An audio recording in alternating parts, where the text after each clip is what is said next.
ये है दिल्ली दर्पण।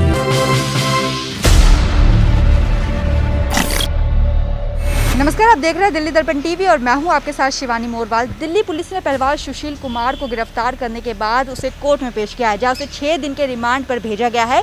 पुलिस ने कोर्ट में 12 दिन के रिमांड को मांगते हुए कहा है कि पुलिस को घटना के वक्त कई सबूत जुटाने हैं और उन लोगों की पहचान करनी है जो उस वक्त मौजूद थे। इसके अलावा पुलिस को और भी कई ऐसे सवालों के जवाब तलाशने हैं। क्या वे वही सवाल है जिन पर सुशील की सजा का फैसला होना है? देखिए इस रिपोर्ट में।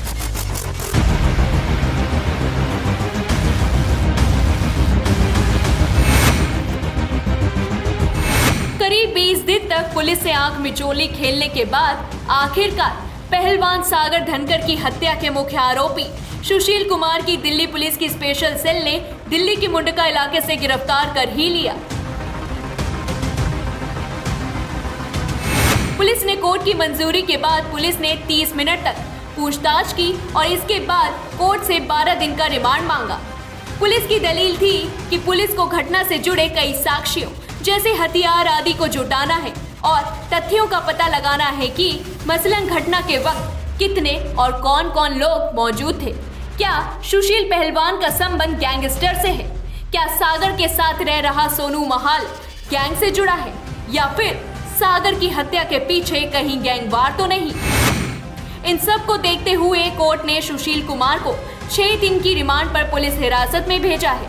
अब पुलिस के सामने चुनौती है कि वह इतने दिन में सभी सबूत जुटाते हुए सभी सवालों के जवाब भी तलाश ले। लेकिन पुलिस के लिए क्या ये इतना आसान है? सागर की मौत बेशक गोली लगने से ना हुई हो, लेकिन 5 मई को हुई इस वारदात के दौरान फायरिंग भी हुई थी। पुलिस को एक गाड़ी से रिवॉल्वर और 3 कारतूस पहले ही बरामद हो चुके हैं। घटना के वक्त गिरफ्तार किए गए एक शख्स के मोबाइल से एक वीडियो भी बरामद हुआ है जिसमें सुशील सागर को डंडे से मारता हुआ नजर आ रहा है। 5 गाड़ियां मौके से मिली हैं, जिनमें 3 हरियाणा नंबर की हैं। पुलिस के पास पर्याप्त सबूत है, लेकिन ऐसे कई सवाल हैं जिन्हें जानना इस केस के लिए बेहद जरूरी है। सबसे बड़ा सवाल, क्या सागर की हत्या केवल इसलिए हो गई थी कि उसने 2 महीने का किराया नहीं दिया था? क्या यह इतनी बड़ी वजह थी कि अपने सबसे करीबी की हत्या कर दी, या फिर मामला कुछ और था? देश में कुश्ती का भगवान बन चुका सुशील कुमार अचानक शैतान कैसे बन गया? कई मेडल जीतने से लेकर मर्डर करने तक की कहानी बिल्कुल एक फिल्मी कहानी जैसी है। हालांकि सुशील का दावा है कि उसने सागर की हत्या करना उसका मकसद नहीं था। उसे नहीं पता था कि उसे इतनी चोट आई है कि उसकी मौत हो जाएगी।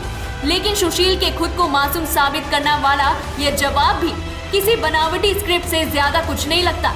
घटना स्थल पर मौके का हालात और उसके संपर्क में आए लोग कुछ और ही कहानी कह रहे हैं, जो ये साबित करते हैं कि सुशील कुश्ती का भगवान नहीं बल्कि एक शैतान बन चुका था।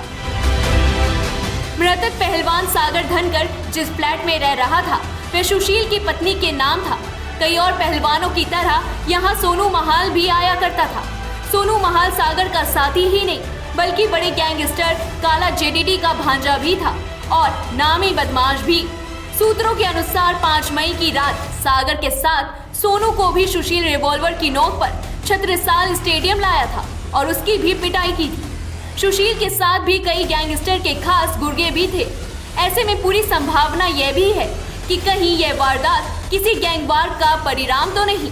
यदि नहीं तो जिस स्टेडियम में केवल पहलवान होने चाहिए थे, वहां हथियारों से लैस इतने बदमाश आधी रात को क्या कर रहे थे? गार्ड के होते ये बदमाश इतने संख्या में अपनी गाड़ियों के साथ अंदर कैसे दाखिल हो गए? क्या सब कुछ पहले से तय था? जाहिर है कि सुशील पहलवान खुद को मासूम बताकर यह दावा नहीं कर सकता कि यह केवल गुस्से के चलते मारपीट का मामला था। सुशील ने सागर को जान से मारने के मकसद से नहीं पीटा था, यानी यह सागर की मौत गैर इरादतन थी। यह साबित करना सुशील के लिए आसान नहीं है। दिल्ली दर्पण टीवी के लिए राजेंद्र स्वामी की रिपोर्ट।